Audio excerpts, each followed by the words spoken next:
Outpost to coordinator. Go. Another limousine. Black.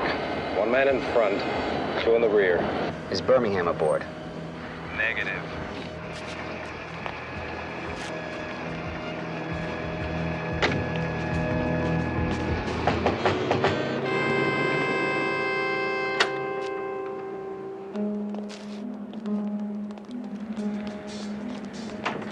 Big fellas. Clement, Freddie Clement. Very large Northwestern connection. Distributes all the ways up to Fairbanks. Will you look at this? Look at these biggies. This is another Appalachia. Yeah, what does it mean without Birmingham? He'll show. Did I ever stiff yous? No, moonshine, you're the best. How's the time? It's exactly 5:10. What are we gonna do? We only have an arrest warrant for Birmingham. What do you think we're gonna do? We're gonna wait. Wait. Okay, we wait. You know, Dave, you got one major flaw as an arc. Yeah, what's that? You take your job too serious. And I mean it. I mean it. What you need is a nice little wife, someone to relax you. My sister Connie, she'd say yes like that if you asked her. Do you have another piece of taffy? I don't have any taffy. Got a cookie. Give me. That's a cookie? You don't like brunettes. I got sisters to burn. Rita.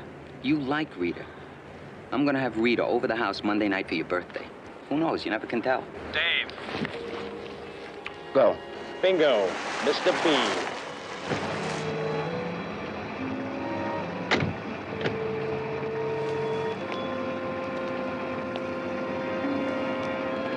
Park it around the corner.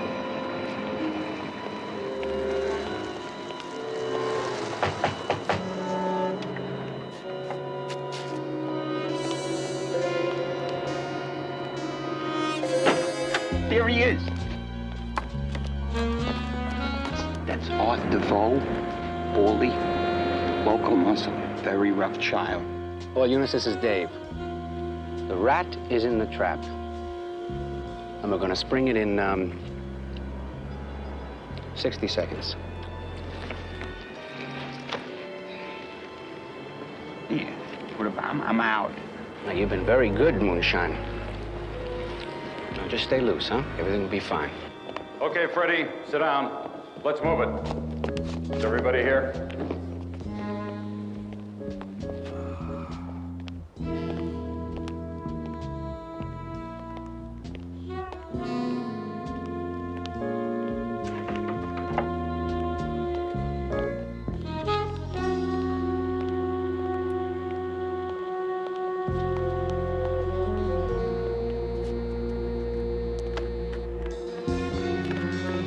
Freeze it!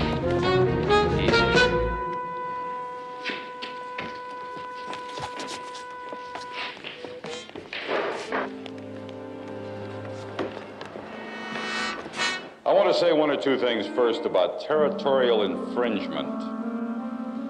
Then I'll open the meeting up to general questions.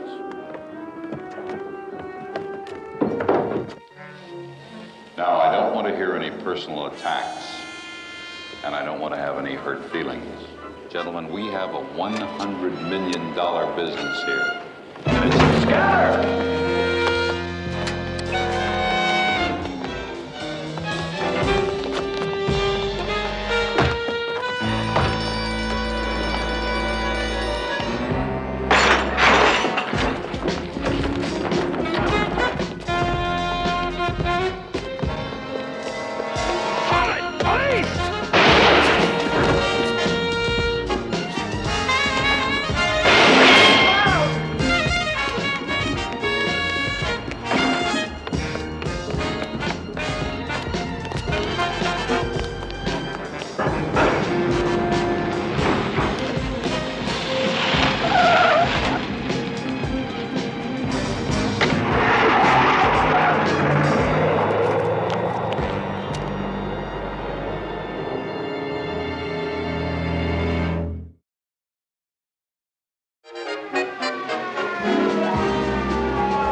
Lambert, how is he? I'll try to bring him back, but he's gone. Married. 3 kids. Well, we're going to have a report. Listen, if you want to unwind first, you go right ahead. No, let's do it. Well, you were in charge of the stakeout? Yeah. We had a major bust going on. Every prime supplier on the West Coast. Mr. B called a meeting. That's called Birmingham. We've been after Birmingham for 5 years, but we've never really been able to tie him into the organization. I had a warrant out for his arrest based on reliable information that he was carrying $250,000 worth of skag. But he slipped our collar, and everything blew up on us. This officer, Cobb, was posted on the street. Birmingham shot him. Any witnesses? I saw it. I was about 20 yards away. Anybody else? Yeah, our snitch was there, Moonshine. And we call him Moonshine. His name's Fisher. Randolph J. Cobb gave me his wife's number. I have to call her. You go ahead. You call her and just take it easy, will you? I think we've got enough to start on. We'll keep in touch. Sounds pretty tight. You ought to be able to hang a murder one rap on Mr. B. He's a very quick cat. He won't fall easy. We'll see. Sorry we're late, Mr. B. The airport was socked in. You're Carter? Yes, sir. The powder man? Yes, sir. That's what they said you wanted. That's exactly what I need. Snuff him.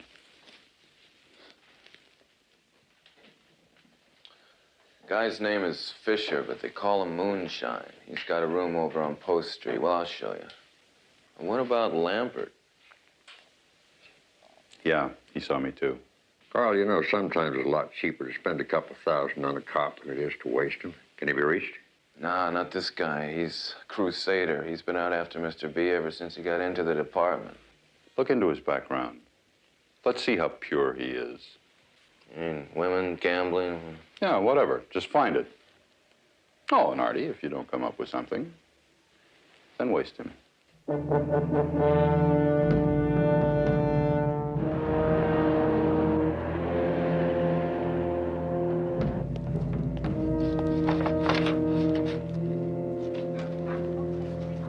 You're busy. I'll come back. No, hold it. Come on in. Just 1 second. There we are. Well, Counselor. I was thinking you might have run out on us, too. New secretary. She forgot to give me your message. Oh, well, this is my new partner. Dan Robbins. Abe Johnson. Close the door. So, girl didn't tell me what you wanted. I want your client. Which client? Oh, come on, stop it. Yes. Well, Mr. Birmingham told me about a mix-up of some sort on the waterfront this morning. Said he had a few business matters to attend to, then he'd contact narcotics. Homicide. The charge is murder. Well, it doesn't matter what the charge is. The man's innocent. He told me he was in San Jose this morning. A narcotics officer saw him in a San Francisco warehouse. You mean Lambert? That man has been impugning my client's reputation for years. Well, that wouldn't be hard. Lieutenant, I have just filed a civil pleading against Officer Lambert for malicious defamation. Just so you know, I'm not about to stand by and let a personal vendetta railroad my client into prison. And that's going to be your defense? If it goes to trial, it will be. I don't think it will, though. I don't think Lambert will be willing to perjure himself. When the chips are down, I believe you'll find Dave Lambert declines to testify. I wouldn't bet on it. 40. Hey, Telephone man. who for? 215 Rudolph Fisher. He ain't home. Oh, this is the time he asked for. He made a very big thing of it. It's got to be fixed today. Well, he ain't home, I'm sorry. Too bad. Well, I'll try to be back in 3 or 4 weeks. All right, come on. What would it take to let me know somebody's coming? 2 minutes? Couldn't he write me a note? Sometimes people are funny. All right, flip the latch when you go out. It'll lock by itself. Thank you.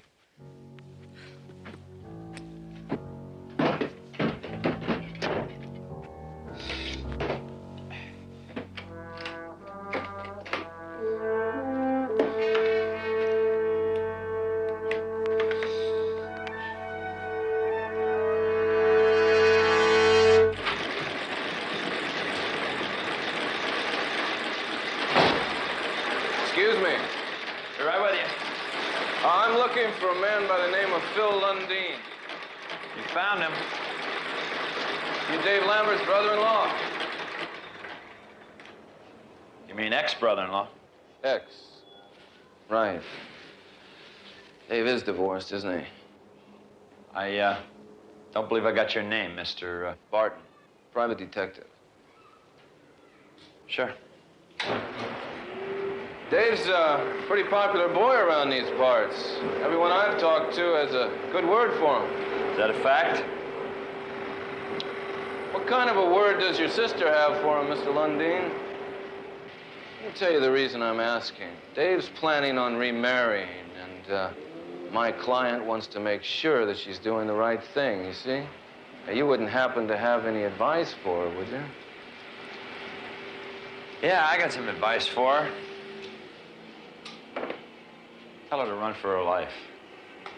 Why? Forget it.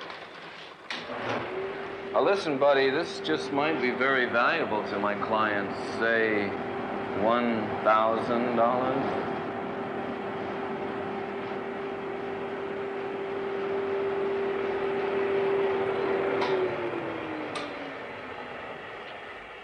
Mr. Barton, tell your client she's got a deal.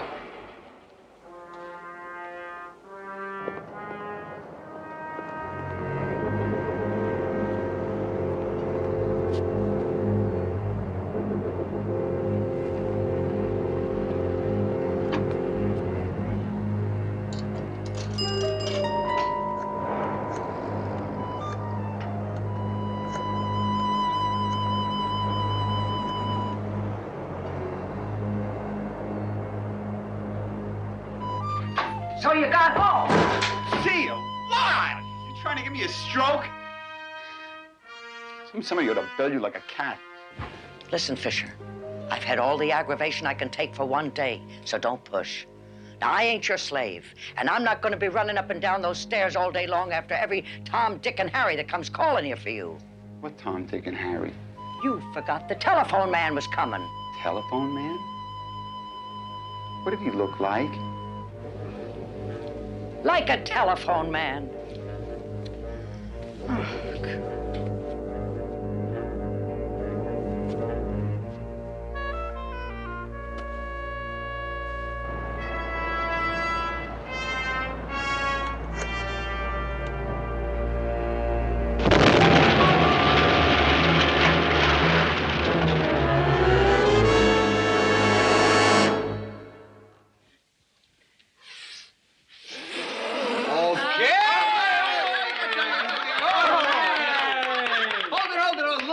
To the birthday boy Toast. here. To a friend, a great partner. Right, a man among men, a knock among knocks. Right. Dave, happy birthday, pal. All right, thanks. I just want to say in reciprocation that you're right in everything you say. Thank you. Happy birthday, man. Man, beautiful. Thanks for the party. Okay. Hey, we'll cut the cake already. Come on. You do. I'm not too. Connie, give me a hand. You should bake that. It's unbelievable. Looks like it's bought in a store, doesn't it? Connie, bake that. Rita, go get the presents. will you? I'm going. Come on, babe. I'll give you a hand. Rodriguez, watch it, because she's got a eye on Dave. Oh, hey. You're lucky they outlawed polygamy. He'd have you marrying all of us. All right, gangway. Now, I'm gonna go give another bottle over here. What do you do? Cake, man. Incredible. Oops. Nice big one for me with the flour.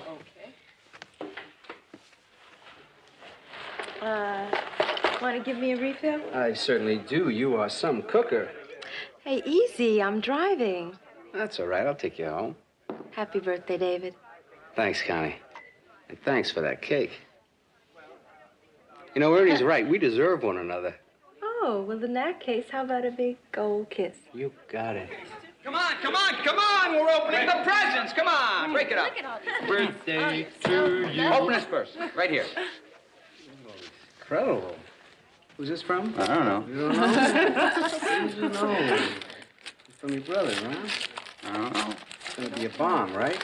You never can tell. What is this? All right. It's a tape recorder. I thought you said these were supposed to be gag gifts. Yeah, well, wait till you hear what's on. Hold it. Is Dave here? Sure. Come on in. No, could we see him for a minute? Oh, yeah. Dave, come here a second. Hey, carry on. We'll be right back. Mike?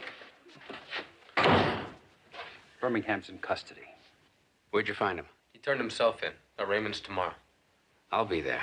That's why we wanted to talk to you. You'll have to be there. We lost Moonshine. They wired his room, blew half his apartment out.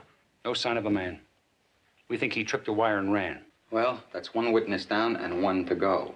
Hey, come on, Ernie. You don't think they'll try to kill a cop? He might. Birmingham's dead if you testify. Michael, were you authorized to give Dave any protection? No, I don't want any protection. Doesn't even have to be official. Just some of the guys will hang around, make sure. No, all right? Look, if they try anything, they're gonna try a bribe. Now it's my birthday. Come on in and have a piece of cake, will you?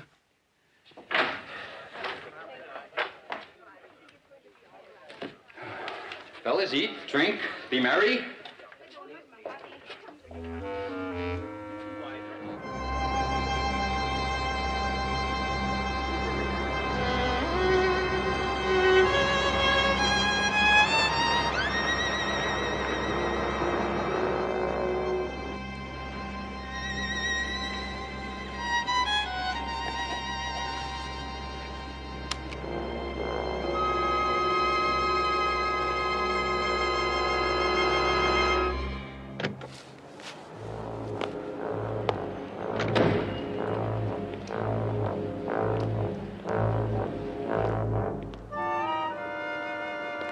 Good evening, Officer Lambert. Well, I see it, but I don't believe it. I believe what? I'm talking about your nerve, DeVoe. Get out of the car with your hands behind your back. In a minute. Oh, I had a little talk with your ex-brother-in-law this afternoon, Davy. Yeah? He really spilled the beans, man. Told me all your little secrets. He named names, places, dates. See, Phil, he don't even think you're fit to be a cop. And why would he think that? Just because you're a homosexual. Get in.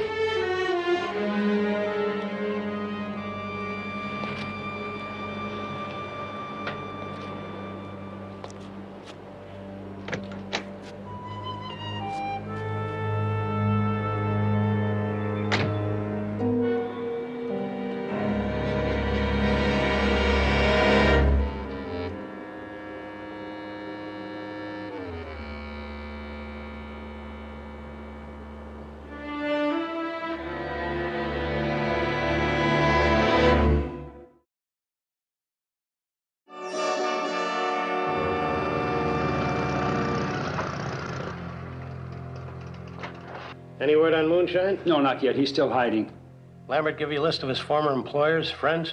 If he hasn't left town, we'll flush him out. Come in. Oh, come on in, Dave. Could I have a word with you, Captain? Sure. Sure. Okay. Mike? Would you mind staying, too? Sit down. What's your problem? I just thought I should cue the department in on certain new developments. Go ahead. One of Birmingham's soldiers was waiting for me last night when I got home, and he tried to hassle me. You're kidding. How? Well, he said that if I testified against Birmingham, he'd have the record show that I was a homosexual.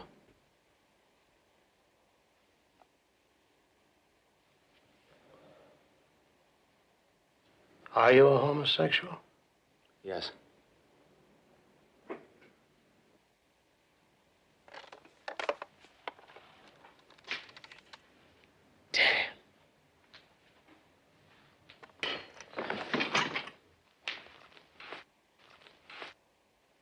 Who else knows about this? I don't know. Anybody in the department? I don't think so. I chose to keep it quiet. Do you mind telling me why? Well, I just felt I could do a better job without the social pressures. Well, now you've got them. So where do we go from here? You know, you're supposed to testify for me. Are you willing to? Yes. You better think about it. It could be bloody. I know that. Who's prosecuting? Billings. Okay. You better warn him. I don't want him having a heart attack in open court.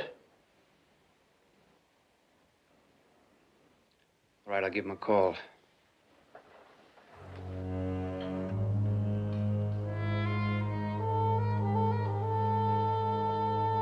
Thank you.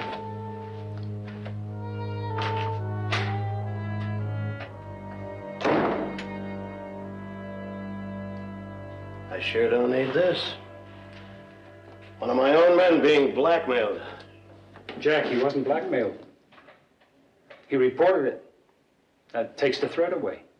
What does that mean? That there's no problem? No, I didn't say that. Good. Because there's going to be a problem, and you know it. Not that the department discriminates, but some of my men aren't as understanding as you are. And some of them are going to begin to wonder what else they don't know about Dave Lambert. And that gives me a personnel problem, doesn't it? Okay, let's just take one step at a time. He said he was willing to testify. That means we still have a case. Make it stick, Mike. He's a good man. I don't want him ruined.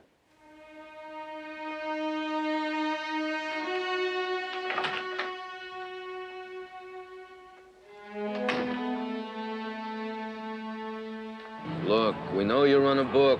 We know that Moonshine bets with you. So let's quit playing games, huh? So, what do you want from me? Information. I told you I haven't seen him. Well, find him. There's $500 in it for you. Here. Call this number. Sure. Anything for a friend.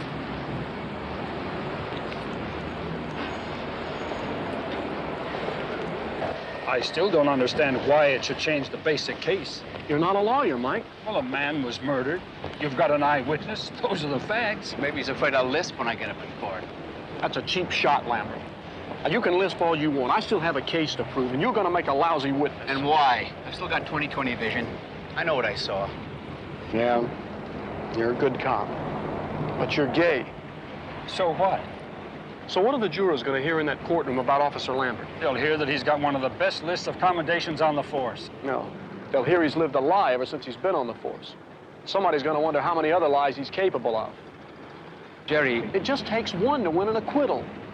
Look, a jury is nothing more than a cross-section of public opinion. I don't have to tell you, Dave. Some people won't like what you are. Well, that shouldn't be the issue.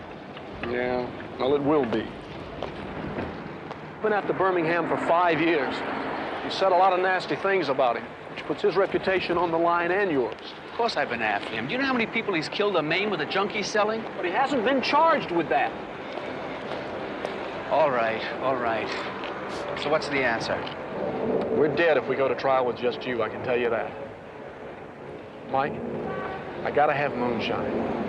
I don't care where he is, find him. I'll do whatever I can to buy you time. All right. You know, Moonshine's got a kid over in East Bay in a convent school, St. Teresa's. I don't think he'd leave without seeing her. He's crazy about her. Maybe you ought to stake her out. You never mentioned that before. Forgot. I guess I've had a few other things on my mind. Well, it's not going to get any easier. I know. The hardest part is seeing how people I really like are going to react. I guess I never like losing friends. Nobody does. Well, come on. The lions are waiting.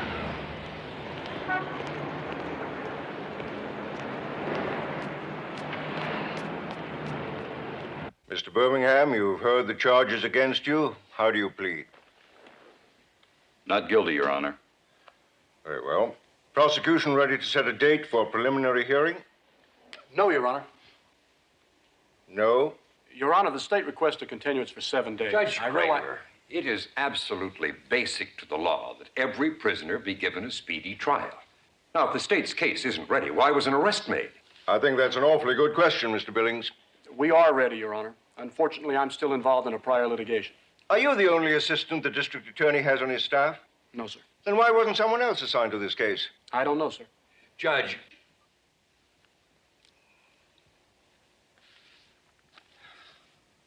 Mr. Billings, do you think you could possibly be available in 2 days? Yes, sir. This court will reconvene at 9 a.m. on Friday next. What's with the continuance?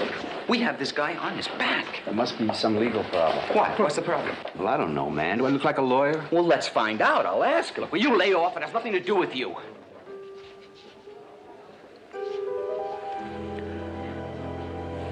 I'm sorry, Ernie. I'm sorry. Look, I'll explain later, all right?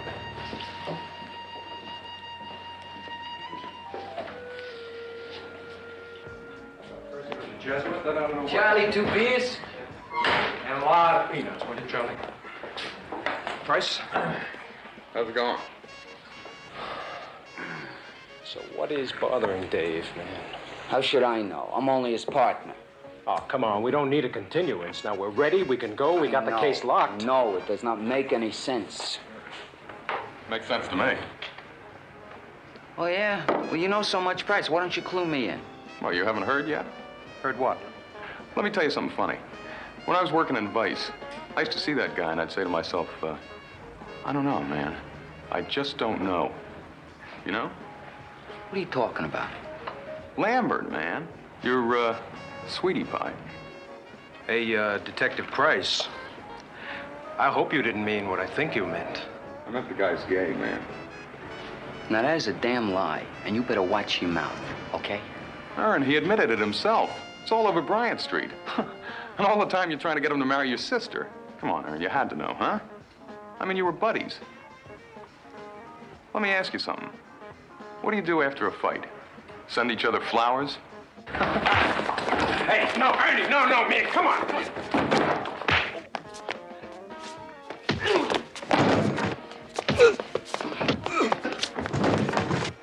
All right, that's enough, man. That's enough. That's enough. That's enough. You two, get off of me, there. That's it. That's it. Okay, I'm all right. I'm all right. I'm okay. You lie. You guys.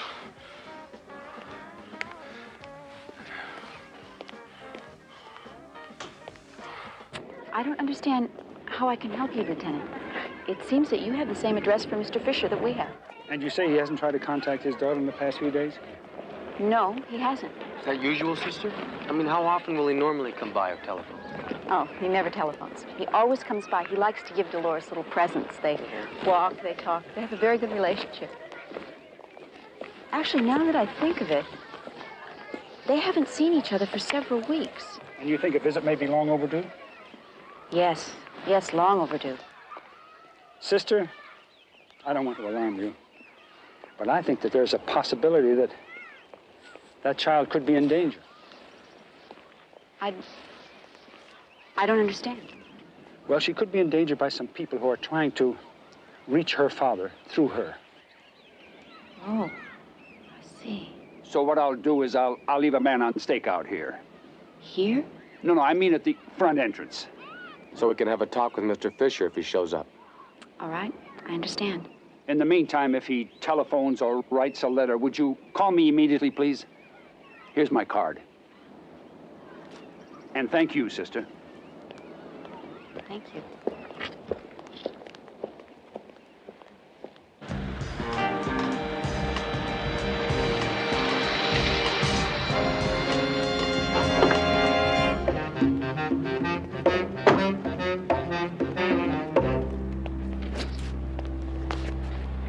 Hey, what happened to your eye? Ran into a door.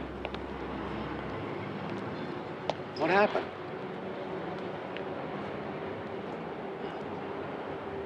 I heard a rumor down at the grill.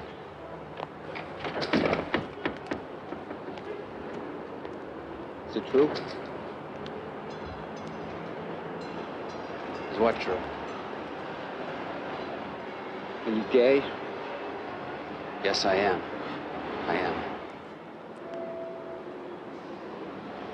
I don't believe it. Well, it's true, Ernie.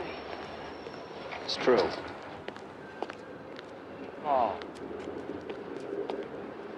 How can you know somebody all these years and not know anything about him at all? Why didn't you tell me? I didn't tell anybody, Ernie. I'm not anybody. I'm your partner. No, I guess I kept it quiet because I just knew what an effect it would have around here. Around here? What about the effect on me? Yeah. You too, Ernie. I was afraid of what you'd feel. I was afraid. What do you feel? What do I feel? Yeah. I feel like a fool. That's how I feel.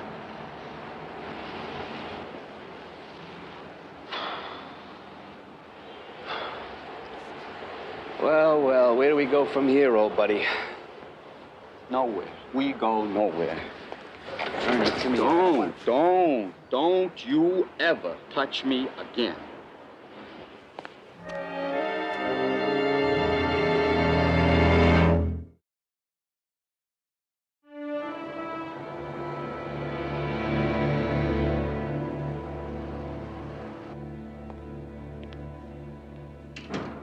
Ern, is that you? Oh, that's a relief. I thought it might be Jack the Ripper there for a minute. Hi. Hi. How was your day? Okay. Ow. What? Hey, take it Oh, Ernie, what happened? Nothing happened. Nothing. Where's Dave? Here, put that. All right. Put that on. I'll do it. I'll do it. I said I'd come over and fix you two this great dinner. Yeah. Well, maybe you got hung up or something. You know, he's been hanging around here a little too much lately anyway. Dave? Yeah, Dave. You didn't have a fight with him, did you?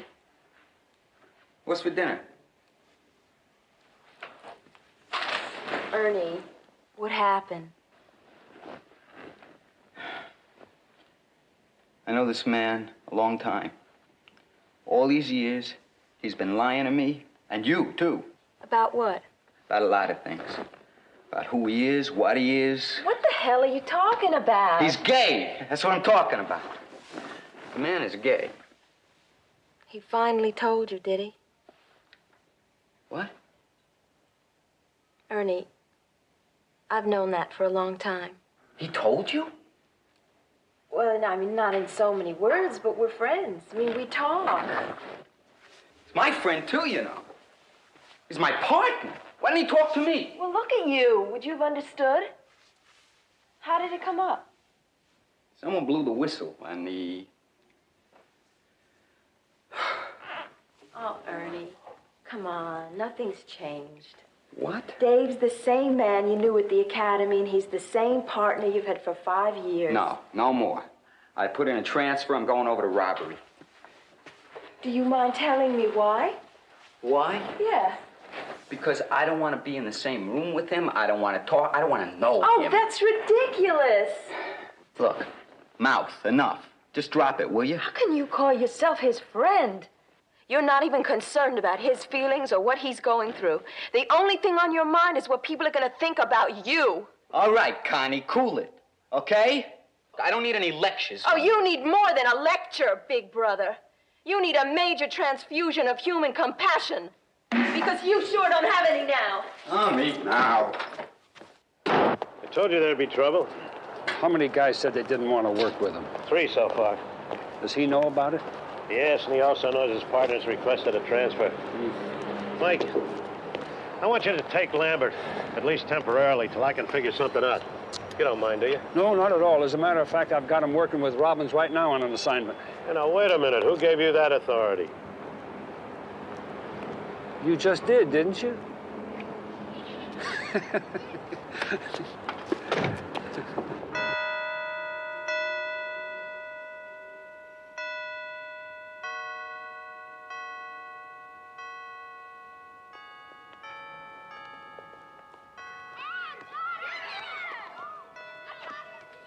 How's about another taffy? Oh, no, thanks. Boo! Are you the secret stakeout? Well, I wouldn't exactly say secret. Sister sent me. She said to tell you that Dolores had a visitor. Wasn't her father. No, not her father, but he's from her father. He sent her some stuff. Candy, a comic book. He was right behind me. There! That's the Swede.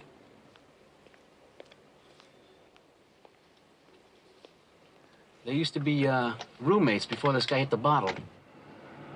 Thanks a lot, sweetheart. Now what are you gonna do? Gun him down? Let's take it nice and slow.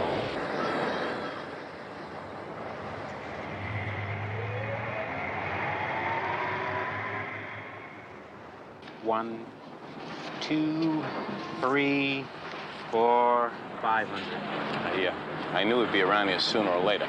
I'd call you the minute he left. You're a big hero. I told you how he was dressed. Yeah, you told me. You told me. I'll find him.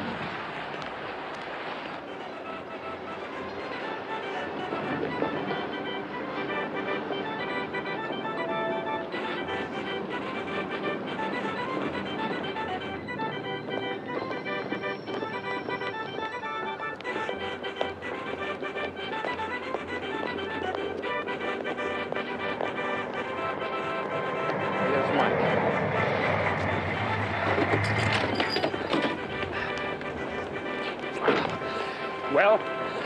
We lost him. He spot you? No, I don't think so. He drove straight here and he parked across the street. He's got to be in here somewhere. Well, what about Moonshine? No sign of him.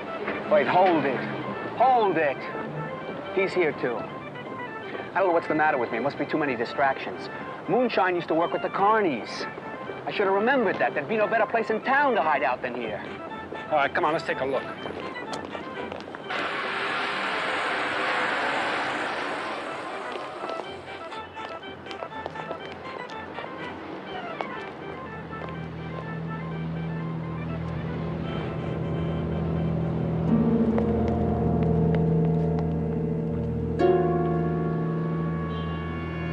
Nice. Let's take a little walk, Moonshine.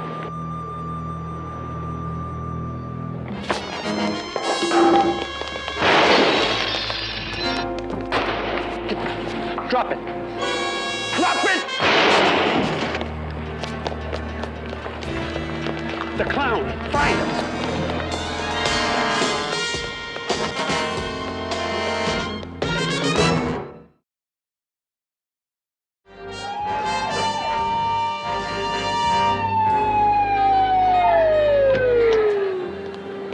Come on, hurry up! This man's hurt. He's gonna need an ambulance. Here, that's his. Watch him. He just disappeared. Oh, he's in here somewhere. All right. Let's check the arcades. Come on.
Please. Come on, up. Come on, get up, will you?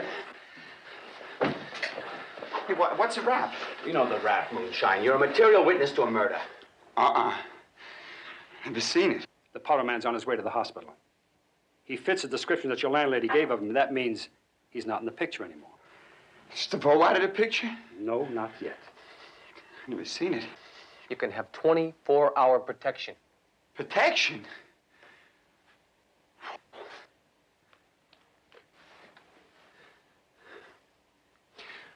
Mr. B got mad at a friend of mine up north. He sends DeVoe after him. This guy's got a cop living at his house. So DeVoe sets fire to the place. And he shoots them both of them. They both come running out. He shoots them like ducks. I don't want your protection! Then how would you like to spend some time in Q for withholding evidence? I got pals there. I wouldn't mind that. You want to know something? Birmingham's got pals there, too. I don't care, all right?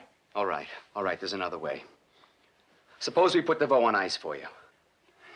If you got him boxed, how come he's on a loose? Because I didn't want to bring a charge against him until I had What to. charge? Blackmail. You need proof. I've got it in his own voice. I had a pocket tape recorder running the night he tried to shake me down. I didn't want to use it unless I had to. Why not? He did a real number on me, names, places, people I've been involved with. Wait a minute. You mean to tell me that you let Billings play that tape in open court? Yeah. Provide a real circus for the news media. I want Birmingham. I don't understand. Well, I don't understand this stuff. Look, you're safe, Moonshine. You want a DeVoe jugged and you've got it. He'll get 5 to 10 for blackmail with his record. What? I know what Shelley's in. I'll testify. Now listen to me. Wait a minute. Hold it. Now listen. When we've got him cornered and nailed, that's when you testify. Otherwise, you go with him. You really want to leave your little girl alone all that time, Moonshine?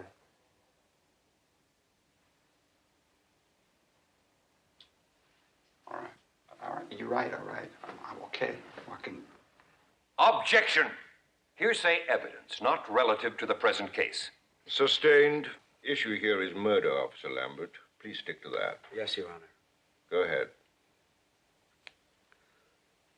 I was outside a warehouse on Kellogg and Carrington. Officer Cobb attempted to stop a man for questioning. The man shot and killed him. Could you identify this man? And is he in the courtroom now? Yes, there. Call Birmingham. You're a witness?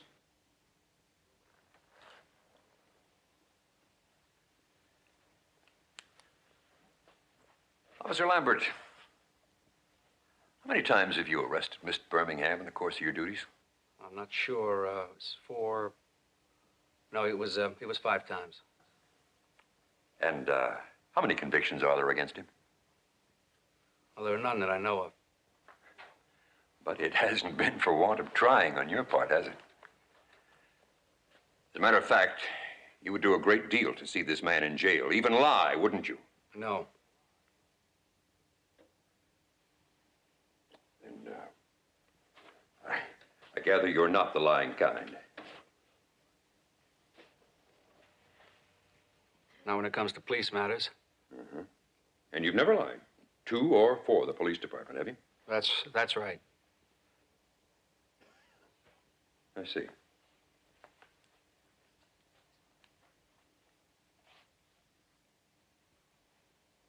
Officer Lambert, are you a homosexual?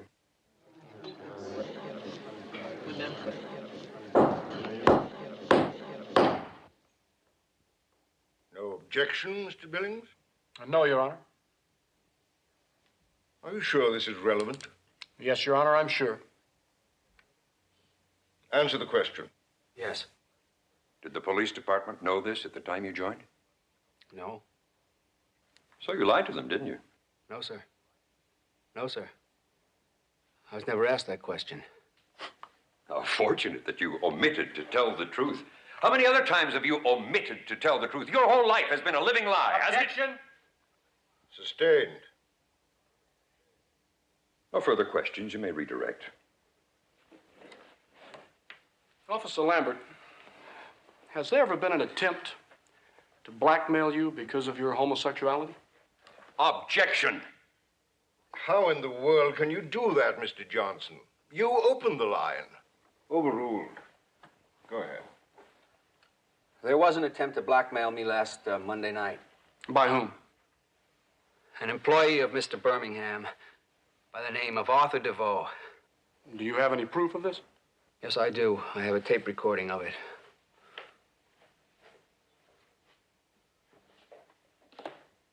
Is this the one? Yes. Your Honor, I would like to play this, and then I would like to have it marked People's Exhibit number 1.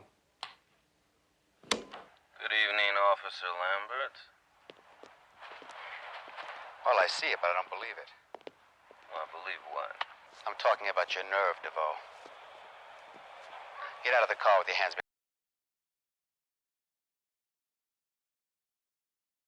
behind your brother-in-law this afternoon, David. Yeah? He really spilled the beans, man. Told me all your little secrets. He named names, places, dates. See, Phil, you don't even think you're fit to be a cop. And why would he think that? Just because you're a homosexual.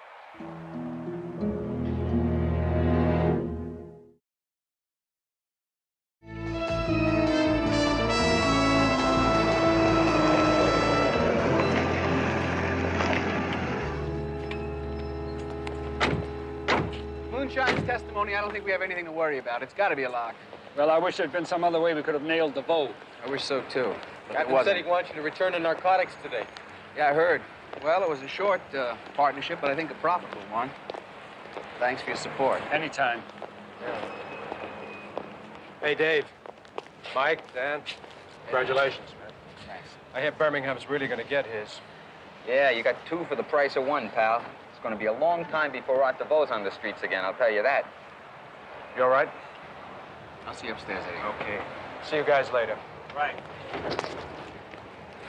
You did good in court, pal. I never would have played that tape. Never. Well, you didn't have to. Oh, I meant to tell you, I'm going to chicken out of that transfer. What do I know about robbery? Well, you could learn. Yeah, but that's the trouble with me. I'm such a slow learner. I kind of figure I know what I'm doing around here, you know?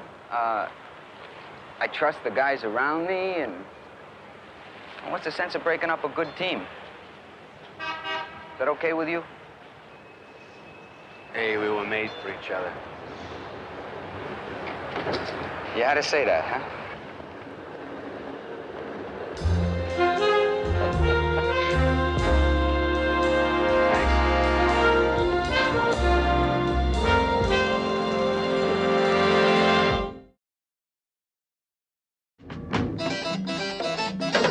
The city of San Francisco in 1972 was a place that seemed to breathe in fog and exhale secrets, a city that shimmered under the dim orange of street lamps and the flicker of neon signs reflected in rain-slicked pavement, and Detective Daniel Mercer had long ago learned that a good cop could walk these streets for 20 years and still never see the same night twice, because each night carried a different confession whispered in a doorway, a different betrayal echoing in a barroom, a different body waiting beneath a flickering bulb in some alley off Market Street, and yet the newspapers insisted on describing him in simple terms, a good cop, as if that were enough to contain the contradictions that lived behind his tired eyes and the stiffness in his left shoulder that came from an old bullet he refused to have removed. He arrived at the station before sunrise, as he always did, long before the typewriters began clacking and the coffee grew stale in its metal urn, and he stood by the window looking out at the city as it slowly took shape through the morning fog, watching the silhouettes of cable cars climbing hills like stubborn insects and the early fishermen hauling in nets along the wharf, and he wondered, not for the first time, whether the city still believed in men like him or whether it had moved on to something faster, younger, less patient. Because in the past year the department had begun to fill with rookies fresh from academies that taught procedure like scripture and efficiency like a religion, and they looked at Mercer with a mixture of respect and suspicion, the way young men look at an old warhorse that still refuses to leave the field. When Sergeant Halvorsen called him into the office that morning, the blinds half closed and the air heavy with the smell of tobacco, Mercer already knew it wasn't going to be a routine case, because routine cases did not arrive before sunrise and did not require the captain to stand with his arms folded and his jaw clenched as if chewing on something bitter, and Halvorsen wasted no time with pleasantries, sliding a folder across the desk and saying only that a councilman's son had been found dead near Russian Hill. No witnesses, no weapon, no clear motive, just a body and a city already whispering about scandal, and Mercer opened the folder slowly, feeling the familiar weight of responsibility settle over him like the morning fog settling over the bay, because high-profile cases were never just about finding the truth. They were about finding a version of the truth that everyone could live with, and he had spent enough years in the department to know that sometimes those two things were not the same. He drove to the scene in an unmarked sedan that smelled faintly of leather and old coffee, passing storefronts that were just beginning to open and sidewalks still empty except for the occasional drifter or deliverman. And when he arrived, he saw the patrol cars lined up like sentinels, and the yellow tape fluttering in the breeze as if it were trying to wave him away, but Mercer ducked under it without hesitation and approached the body lying near a brick wall, the young man's face pale in the early light, his suit expensive but wrinkled, his expression caught somewhere between surprise and resignation, and Mercer crouched beside him, noticing the absence of blood, the absence of obvious trauma, the absence of anything that made sense, because sometimes the most unsettling thing about a crime scene was not what you saw, but what you didn't see, and he felt that old familiar unease in his gut, the sense that this case would not stay neatly contained within the boundaries of police work, but would spill outward into politics, media, and the fragile trust between a city and those sworn to protect it. A uniformed officer handed him a preliminary report, voice nervous, explaining that the victim had been last seen leaving a nightclub near North Beach, that there were rumors of an argument, that the councilman was already calling the mayor, and Mercer nodded without looking up, his eyes still scanning the scene, because rumors were cheap and facts were expensive, and he had built his career on paying whatever price was necessary for the latter, even when it cost him sleep, friendships, or the quiet approval of his superiors. As the sun rose higher and the fog began to lift, Mercer stood and took a slow breath, feeling the city awaken around him, hearing the distant clang of a cable car bell and the murmur of traffic growing louder, and he thought about the headline that would appear by noon, about the reporters who would swarm the precinct, about the pressure that would mount with every passing hour, and he felt that familiar tightening in his chest. Not fear exactly, but something close to it, a recognition that being a good cop in a city like this meant more than following the rules. It meant navigating the gray spaces where rules bent and broke, where loyalty and justice sometimes pulled in opposite directions, and where every decision left a mark that could never be fully erased. By mid-morning, he was back at the station, the bullpen buzzing with activity, detectives moving from desk to desk, phones ringing, typewriters clattering like distant gunfire, and Mercer sat at his desk with the file open in front of him, staring at the victim's photograph and wondering what kind of life had led to this kind of ending, because no one ever started out expecting to become a body on a cold sidewalk, and yet the city had a way of nudging people toward edges they didn't know existed until they were already falling. And as he began making calls, tracking down witnesses, piecing together timelines, he felt the old rhythm of investigation settle into his bones, a rhythm that had carried him through countless cases and countless nights. And yet this time there was an undercurrent of something else, something harder to name, a sense that the truth, whatever it was, might not fit neatly into a report or a courtroom, that it might demand choices he wasn't sure he was ready to make. His partner, a younger detective named Luis Ortega, arrived with 2 cups of coffee and a stack of notes, his expression eager but cautious, and Mercer nodded in greeting, appreciating the quiet efficiency with which Ortega worked, because in a department full of noise and ego, Ortega was a rare presence, someone who understood that real police work often happened in silence, in the spaces between questions and answers, and as they began comparing notes, discussing leads, mapping out their next steps, Mercer felt a flicker of something like hope, not that the case would be easy or clean, but that it might still be possible to find a version of justice that mattered, even in a city that seemed to grow more complicated with each passing year. By the time night fell again, Mercer was back on the streets, walking the same blocks where the victim had spent his final hours, listening to the hum of music spilling from bars and the murmur of conversations drifting through open doorways, and he wondered how many secrets were being traded in these rooms, how many deals were being made that would never appear in any official record, and he felt that familiar pull between duty and doubt, between the man he was expected to be and the man he actually was. Because being a good cop, he had learned, was not just about catching criminals. It was about carrying the weight of a city's expectations while knowing that sometimes the truth would disappoint everyone, including yourself. And as he stood on a corner watching the lights flicker on across the skyline, he realized that this case, like the city itself, would not be simple, would not be clean, would not be easily resolved, and yet he also knew that he would see it through, because that was what he did, what he had always done. Even when the cost was higher than anyone realized, even when the line between right and wrong blurred into something almost indistinguishable, and as he lit a cigarette and watched the smoke curl into the cool night air, he thought about the words that would inevitably follow his name in the reports and the headlines. A good cop, and he wondered, not for the first time, what would come after that, but what compromises, what sacrifices, what truths left unsaid, and whether, when this was all over, he would still recognize the man those words were meant to describe.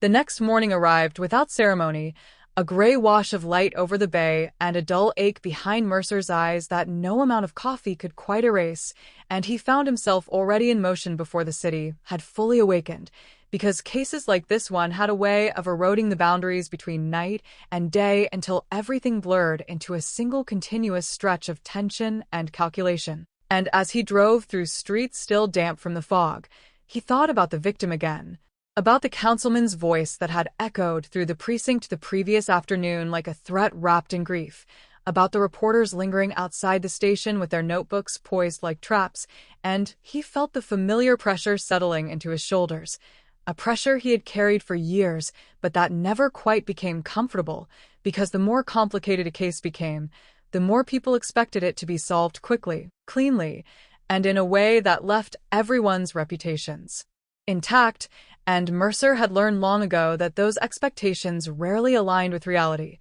Ortega was already at the scene when Mercer arrived, standing near a corner cafe that had just opened its doors, the smell of fresh bread drifting into the cool air, and he handed Mercer a folder of preliminary interviews collected overnight from club employees, bartenders, and a handful of patrons who remembered seeing the victim arguing with someone near closing time, though none could agree on who that someone was or what had been said, because memory in a city like this was often shaped by fear, loyalty, or simple self-preservation, and Mercer flipped through the pages slowly, noting the inconsistencies, the gaps, the way certain names appeared and disappeared as if someone were trying to erase them without drawing attention to the effort.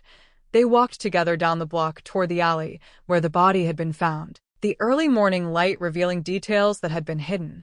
The night before, a cigarette butt crushed near the curb, a faint scuff mark on the brick wall, a broken button lying in the gutter like a small, silent witness, and Mercer crouched to examine it, holding it up between thumb and forefinger, wondering whether it belonged to the victim or someone else, and he felt that old, familiar spark of curiosity that had first drawn him to detective work decades earlier, the sense that every object, every mark, every fragment of evidence was part of a larger narrative waiting to be assembled, if only one had the patience to listen.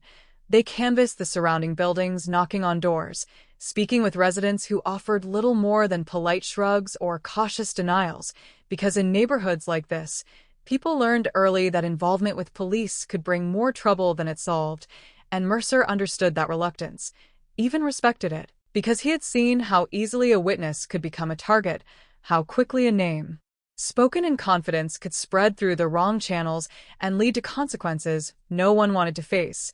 And yet, he also knew that somewhere in these buildings, someone had seen or heard something that could shift the entire trajectory of a case, and it was his job to find that person, without pushing so hard that they retreated further into silence. By mid-morning, they had little to show for their efforts except a handful of vague statements and a growing sense that the victim's final hours were more complicated than anyone in the councilman's office seemed willing to admit, and Mercer returned to the station with Ortega, the unmarked sedan weaving through traffic as the city's daily rhythm picked up around them, and he thought about the way certain cases unfolded like puzzles with missing pieces, forcing detectives to rely on intuition as much as evidence. And he wondered whether his intuition was still as sharp as it had been when he first joined the force, or whether Years of compromises and disappointments had dulled it in ways he hadn't yet acknowledged.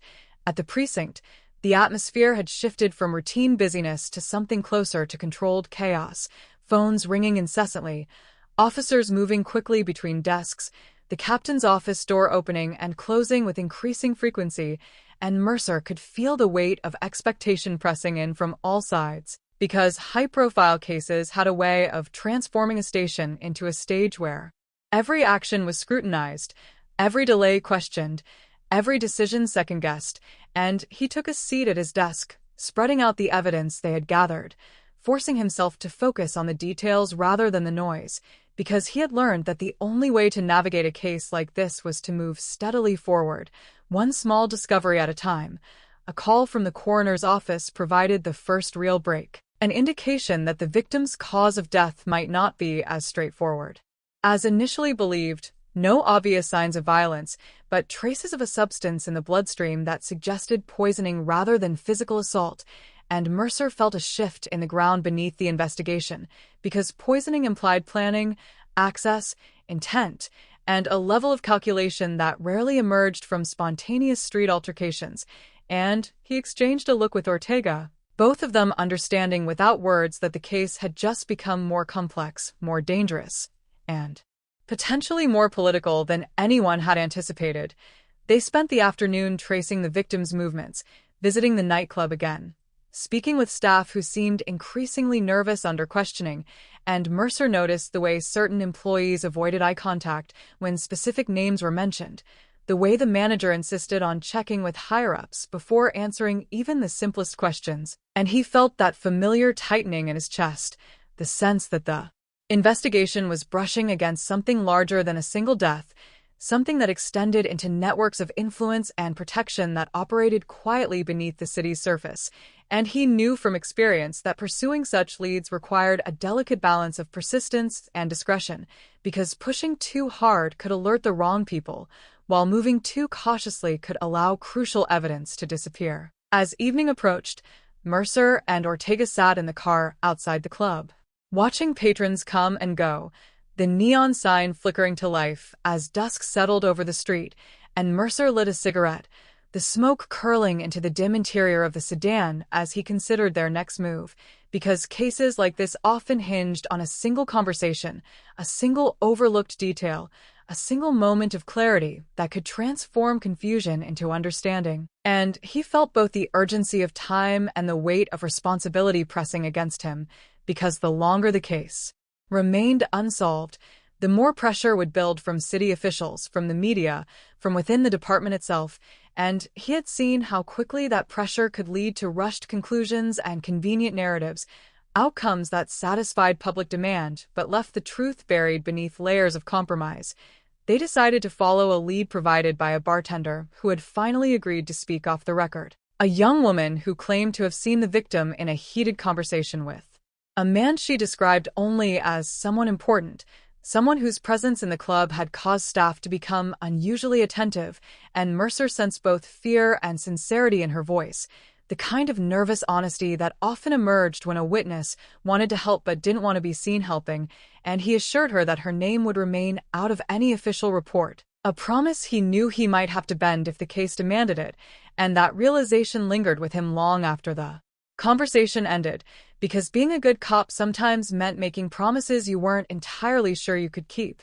The night stretched on, the city's lights reflecting off the bay as Mercer drove through neighborhoods that shifted from lively to quiet in the span of a few blocks, and he thought about the phrase that seemed to follow him everywhere, a good cop but, and how that final word carried so much unspoken judgment, so many assumptions about the choices he had made and the ones he might yet make, and he wondered whether there would come a point in this case when he would have to decide between protecting the integrity of the investigation and protecting the fragile alliances that allowed the department to function, because in a city where politics and policing intersected so frequently, those two goals did not always align. By the time he returned home, the sky was beginning to lighten again, another day already forming on the horizon, and Mercer sat in his car for a moment before going inside, listening to the distant hum of traffic and the occasional call of a seagull, and he felt the exhaustion settling into his bones, but beneath it there was also a sense of resolve, a quiet determination that had carried him through countless cases and countless nights, and he knew that whatever complications lay ahead, whatever pressures or temptations or threats emerged as the investigation deepened, he would continue to follow the evidence wherever it led, even if it led into uncomfortable territory, even if it forced him to confront truths that others preferred to ignore, because being a good cop, he had come to understand, was not about maintaining a spotless record or a flawless reputation. It was about navigating the messy, imperfect reality of justice in a world that rarely offered clear answers. And as he finally stepped out of the car and walked toward his front door, the first light of dawn spreading across the sky, he wondered what the next day would reveal, what new pieces of the puzzle would surface, and whether, by the time this case reached its conclusion, he would still be able to look at himself in the mirror and recognize the man who had once believed that doing the right thing was always enough. The fourth day unfolded beneath a sky the color of worn steel, the kind of overcast morning that flattened the city's edges and made every street look like a photograph left too long in the sun, and Mercer felt the investigation settling into a deeper rhythm, not faster exactly, but heavier, as if each new discovery carried the weight of all the ones before it. Because by now the case had begun to branch in multiple directions at once, and keeping those threads from tangling required a patience that younger detectives often mistook for hesitation.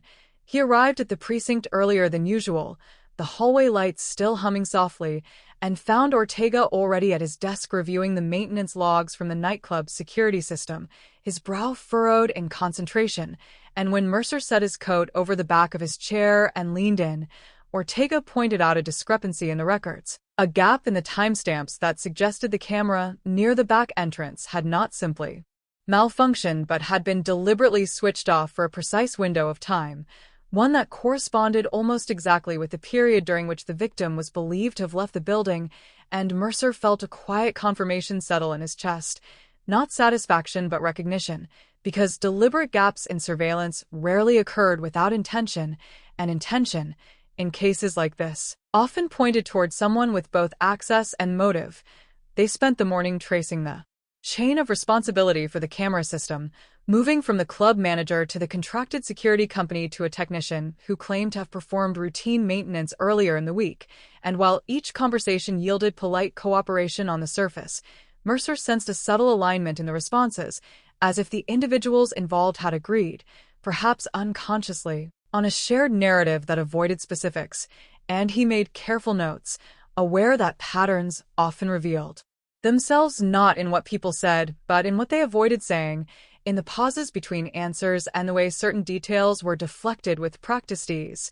By midday, a call from the laboratory technician they had visited earlier provided another piece of the puzzle, confirming that a small quantity of the rare compound found in the victim's bloodstream had been reported missing from a private research facility across town. Not enough to trigger immediate alarm, but sufficient to raise questions once the connection was made, and Mercer and Ortega drove there together, the city's midday traffic pressing around them, horns sounding in brief bursts of impatience, pedestrians weaving between crosswalks with the distracted urgency of people accustomed to living in close quarters, and Mercer found himself watching the movement with a detached awareness, because in the midst of a case like this, the everyday life of the city often felt like a parallel reality, one that continued uninterrupted while the investigation unfolded in quieter, more shadowed spaces.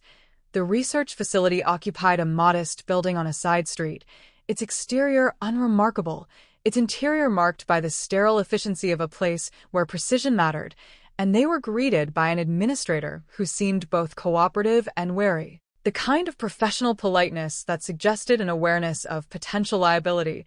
And as they were led through corridors lined with locked doors and labeled cabinets, Mercer considered the implications of the missing compound, because access to such materials was typically restricted, logged, monitored, and deviations from protocol rarely occurred without leaving a trace, and if someone had removed even a small amount without authorization, it implied either a lapse in oversight or a deliberate act carried out by someone familiar with the system. They spoke with a chemist who oversaw the storage of controlled substances, a man whose calm demeanor contrasted with the tension Mercer sensed beneath the surface, and he explained that an inventory check had revealed a minor discrepancy 2 days before the victim's death, one that had been noted but not yet fully investigated, because in facilities like this, small irregularities sometimes occurred due to measurement errors or clerical mistakes, and Mercer listened carefully, noting the chemist's choice of words, the way he framed the issue as procedural rather than suspicious,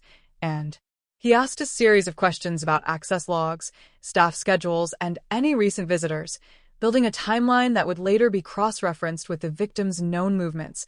As they left the facility, the air outside felt cooler, the sky darker, and Mercer sensed the investigation tightening further, the various threads beginning to converge toward a central point, though that point remained just out of reach, like a shape glimpsed through fog, and he turned to Ortega and suggested they revisit the victim's personal records once more, focusing this time on any connections to individuals employed in scientific or technical fields, because cases involving specialized substances often revealed relationships that were not immediately obvious, but became clearer when examined from the right angle. Back at the precinct, the afternoon passed in a blur of paperwork, phone calls, and quiet discussions, the kind of steady, methodical work that rarely made headlines, but formed the backbone of any thorough investigation, and Mercer found himself reflecting on the way public perception often reduced police work to moments of action and resolution, overlooking the hours spent piecing together fragments of information, weighing possibilities, and deciding which leads to pursue and which to set aside, and he felt a familiar mixture of pride and fatigue, because while he believed in the importance of that work, he also knew that the longer a case remained unresolved, the more pressure would build from those who demanded quick answers. A late afternoon meeting with Halvorsen added another layer of complexity.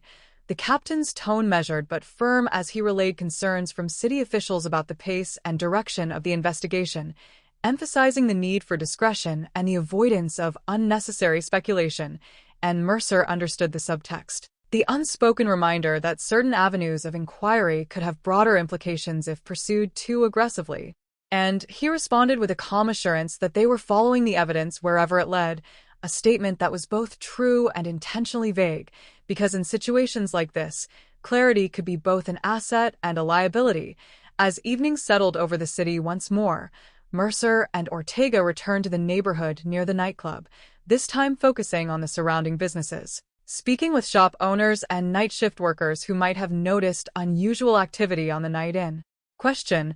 And while most conversations yielded little of immediate value, one elderly shopkeeper mentioned seeing a car idling near the alley around the time the club closed, a dark sedan with its headlights off, parked just long enough to draw attention before driving away without haste, and Mercer felt a flicker of interest, because vehicles often provided tangible leads where other evidence did not, and he asked for a description, noting the make and partial license plate the shopkeeper believed he had glimpsed. And though the information was incomplete, it offered a new direction for the investigation.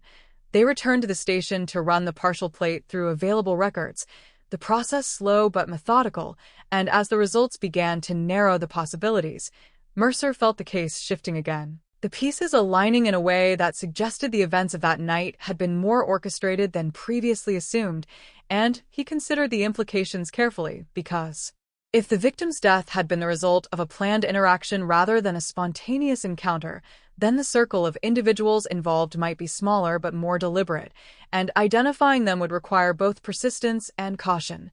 By the time he finally left the precinct, the streets were quiet, the fog beginning to roll in from the bay, softening the outlines of buildings and streetlights. And Mercer walked slowly to his car, the cool air clearing his head, and he thought about the path the investigation had taken over the past few days, about the way each discovery had raised new questions rather than providing definitive answers, and he felt the familiar tension between determination and doubt, because being a good cop in a case like this meant continuing forward even when the outcome remained uncertain, even when the truth seemed layered beneath layers of influence and intention. And as he drove home through the dimly lit streets, the city's lights reflecting off the windshield in blurred patterns, he considered the choices that might lie ahead, the decisions that would test not only his skills as a detective but his sense of integrity, and he wondered, as he had many times before, whether the line between doing the job and doing the right thing would remain as clear as he wanted to believe, or whether this case would once again force him to navigate the ambiguous space that followed that familiar description, the one that trailed after his name in reports and conversations, the one that acknowledged his dedication while quietly questioning his methods, the one that defined him more than he cared to admit.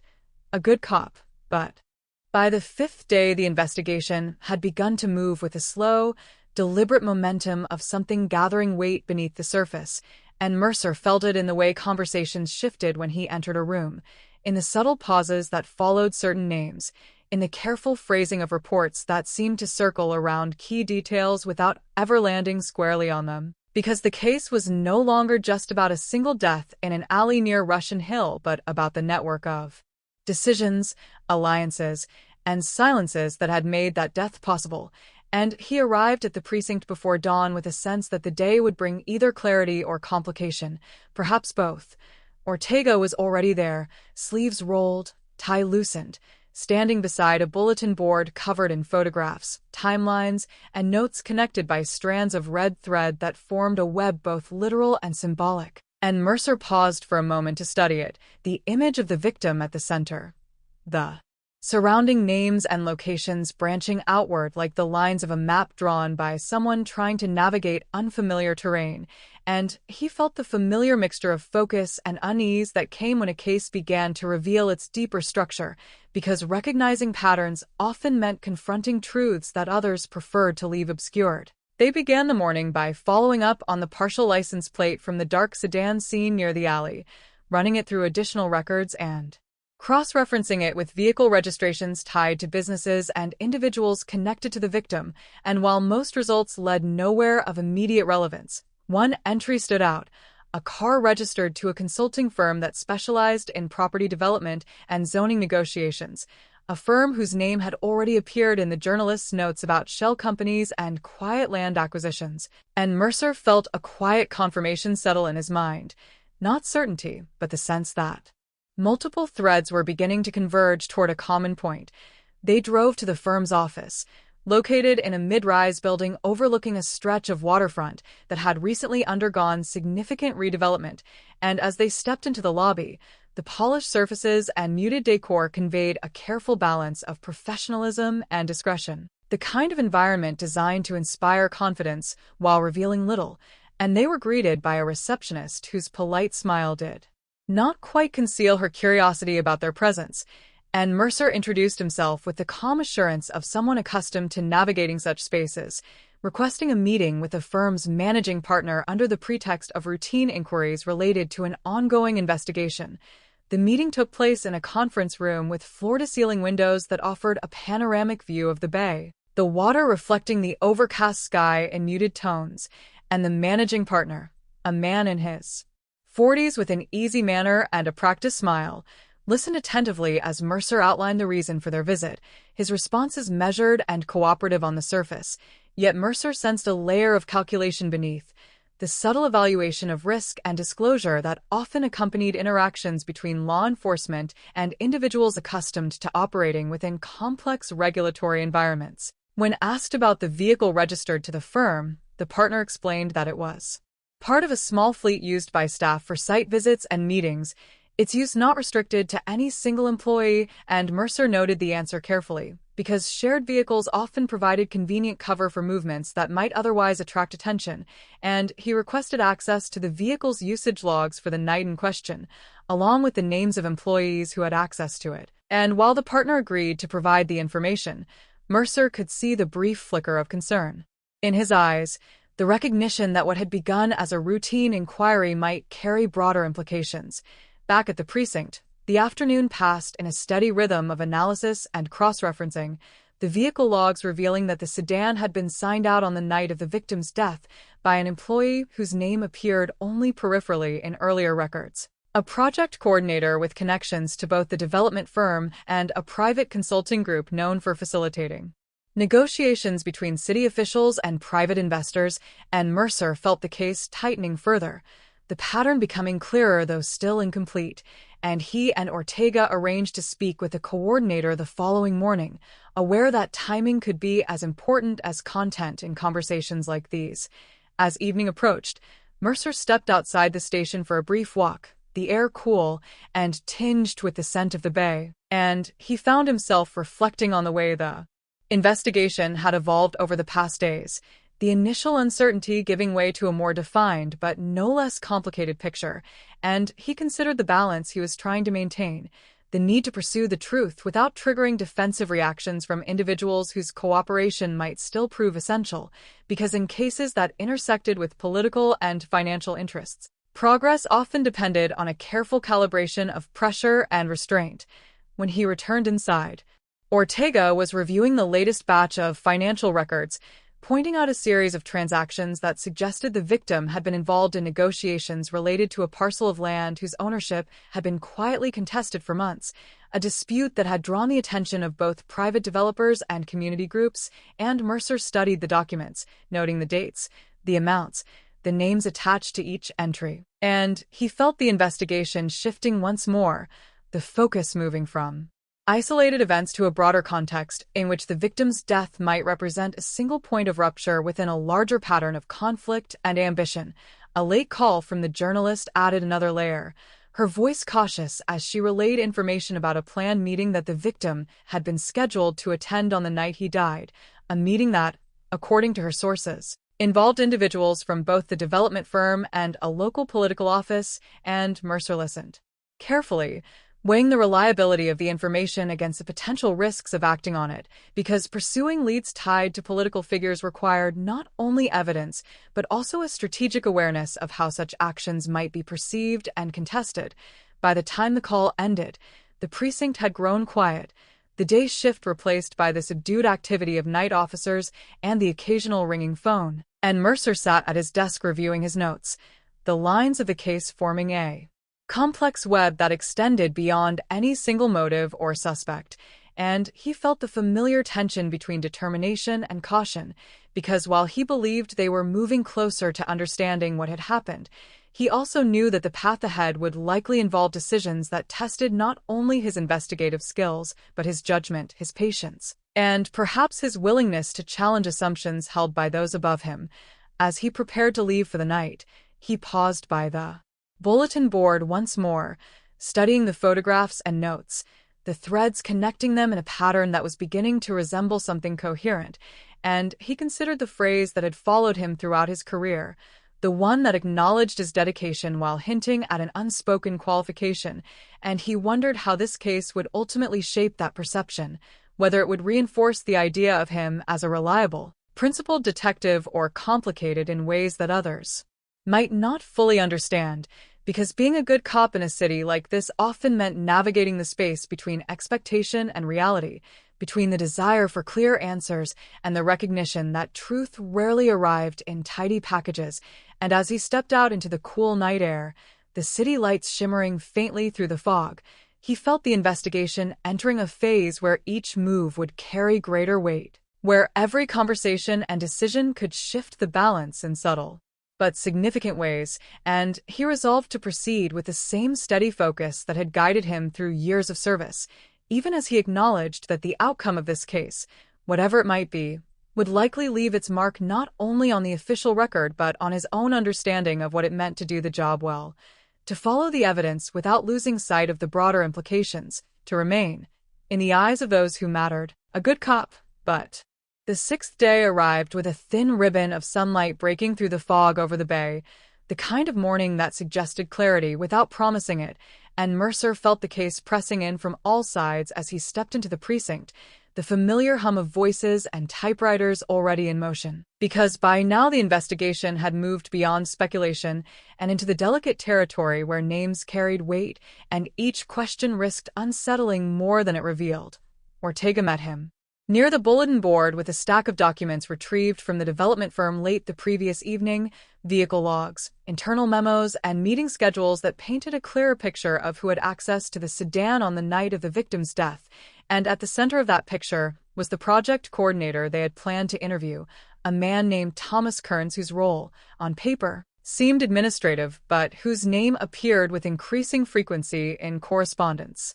Related to disputed land deals and private consultations with city officials, they arranged the meeting for mid-morning, choosing a neutral conference room at the precinct rather than visiting Kearns's office, a decision Mercer made deliberately, because bringing a subject into police territory often shifted the dynamic in subtle ways, reminding them that cooperation was expected even if not explicitly demanded. And when Kearns arrived, he carried himself with the careful composure of someone accustomed to professional negotiations, his answers polite, measured, and just slightly too rehearsed, and Mercer listened without interruption as he explained that he had indeed signed out the company's sedan that evening but had used it only to attend a late meeting with a consultant regarding zoning documents, a meeting he claimed had ended well before midnight. Mercer let the explanation settle for a moment before asking a series of precise questions about timing, routes, and any additional stops, and while Kearns's responses remained consistent, there were small hesitations, brief pauses that suggested he was calculating the safest version of events to present, and Mercer noted them without comment, because interviews often revealed as much in their rhythm as in their content, and pushing too hard too quickly could cause a subject to retreat into defensiveness. After the interview concluded, Mercer and Ortega compared notes, acknowledging that while Kearns had not provided any direct contradictions, his account left enough gaps to warrant further scrutiny, and they began cross-referencing his statements with traffic camera records, parking receipts, and any available surveillance footage from surrounding businesses. The process meticulous and time-consuming but necessary, because in cases like this, even small discrepancies could shift the direction of the investigation. By early afternoon, they had confirmed that the sedan had indeed been seen near the nightclubs alley at a time later than Kearns had indicated, a detail captured by a traffic camera several blocks away, and Mercer felt the investigation tighten another notch, not with the satisfaction of a breakthrough, but with the recognition that the path forward would now require careful navigation, because confronting Kearns directly with the discrepancy might yield answers or might prompt him to seek legal counsel, and either outcome would alter the pace and tone of the case. They spent the next several hours examining financial records linked to Kearns and the consulting group he frequently interacted with, tracing payments and contracts that overlapped with the victim's known activities, and while none of the transactions were overtly illegal, the pattern suggested a web of negotiations and incentives that blurred the line between legitimate business and quiet influence. And Mercer found himself reflecting on how often cases like this unfolded not through dramatic confrontations but through the slow accumulation of details that, when viewed together, revealed a narrative more complex than any single piece of evidence could convey. As evening approached, they returned to the nightclub once more, this time focusing on the back entrance and the surrounding alleyways, retracing the likely movements of both the victim and anyone who might have met him there, and Mercer walked the length of the alley slowly, noting the angles of nearby windows, the positions of streetlights, the places where someone could stand without being easily seen, and he imagined the sequence of events that might have unfolded in that narrow space, a quiet exchange, perhaps a conversation that turned tense, perhaps something administered quickly and without spectacle, and he felt the familiar weight of uncertainty settle over him, because even with mounting evidence, the exact moment of transition from intention to action often remained elusive. Ortega pointed out a doorway across the alley that provided a clear line of sight to the spot where the body had been found, and Mercer knocked, speaking with the building's night manager, who recalled seeing a car parked nearby that evening but had paid little attention at the time, assuming it belonged to a patron or delivery driver, and Mercer understood how easily such moments could pass unnoticed, how often critical details emerged only in hindsight, and he made careful notes, aware that even partial recollections could prove valuable when combined with other pieces of information. Back at the precinct, the atmosphere had grown more subdued, the day's shift replaced by the quieter rhythm of evening work, and Mercer sat at his desk reviewing the timeline they had constructed, the victim's movements, the sedan's appearance near the alley, the missing compound from the research facility, and the overlapping financial interests that connected several individuals who, on the surface, might never have seemed related, and he felt the investigation reaching a point where decisions would need to be made about how directly to confront those connections, because while evidence was accumulating, the threshold for formal action had not yet been reached, and moving prematurely could jeopardize the case as easily as waiting too long. A call from Halvorsen late that night added another layer of pressure. The captain's voice measured but insistent as he inquired about progress and reminded Mercer of the scrutiny the department was facing, and Mercer responded with a calm summary of their findings, careful to emphasize both the complexity of the case and the need for thoroughness, because he knew that in high-profile investigations, patience could be mistaken for hesitation, and hesitation could be interpreted as weakness, and he had no intention of allowing external expectations to dictate the pace of their work. After the call ended, Mercer remained at his desk, the precinct nearly empty now, and he leaned back in his chair, staring at the bulletin board where the web of connections had grown denser with each passing day, and he thought about the choices that lay ahead, the possibility that pursuing the truth to its conclusion might implicate individuals with considerable influence, and he felt the familiar tension between duty and consequence. Because being a good cop in a case like this meant not only following the evidence, but also anticipating the ripple effects of whatever conclusions they reached, and he wondered, not for the first time, whether the resolution of this investigation would satisfy the demands of justice or simply shift the balance of interests in ways that left the underlying dynamics unchanged. As he finally stood and gathered his coat, stepping out into the cool night air, the city quiet beneath a blanket of fog, he felt both the weight and the momentum of the case carrying him forward, and he knew that the coming days would require careful judgment, steady resolve, and perhaps a willingness to accept outcomes that did not align neatly with expectations. And as he walked toward his car, the streetlights casting long shadows across the pavement, he considered the phrase that seemed to define him in the eyes of others, the one that acknowledged his competence while hinting at an unspoken complexity, and he wondered how this case would shape that perception when all was said and done. Because the deeper he moved into the investigation, the clearer it became that being a good cop was rarely a simple designation. It was a role defined by choices made in uncertain moments, by decisions weighed against competing obligations, and by the understanding that the truth, once uncovered, did not always bring the clarity or closure that people expected. And as he drove home through the sleeping city, the fog curling around the headlights in soft, shifting patterns, he felt the investigation entering a phase where every step forward would narrow the path behind him. And he prepared himself for the possibility that the resolution, when it came, might require him to confront not only the actions of others, but his own assumptions about what it meant to serve, to protect, and to remain, in the eyes of those who mattered, a good cop. But by the seventh day, the investigation had taken on a density that seemed to press against every hour, every conversation, every quiet moment Mercer allowed himself between tasks, because the accumulation of evidence had begun to form a shape that was no longer abstract, no longer theoretical, but still not yet solid enough to hold in court or even in a formal accusation. And he felt the strain of that in-between state as he entered the precinct before sunrise, the building's interior lights humming softly, the corridors echoing with the distant footsteps of officers finishing the night shift. Ortega joined him at the bulletin board where the threads connecting the victim, the development firm, the missing compound, and the dark sedan had been adjusted and readjusted so many times that the pattern now resembled less a web and more a map of intersecting paths, and Mercer studied it in silence for a moment, because sometimes looking without speaking allowed the mind to settle into a different rhythm, one that revealed connections obscured by the noise of constant discussion, and he realized that what they were dealing with was not a single decisive act carried out in isolation, but a sequence of decisions made by individuals who each believed themselves insulated by layers of professional distance and plausible deniability.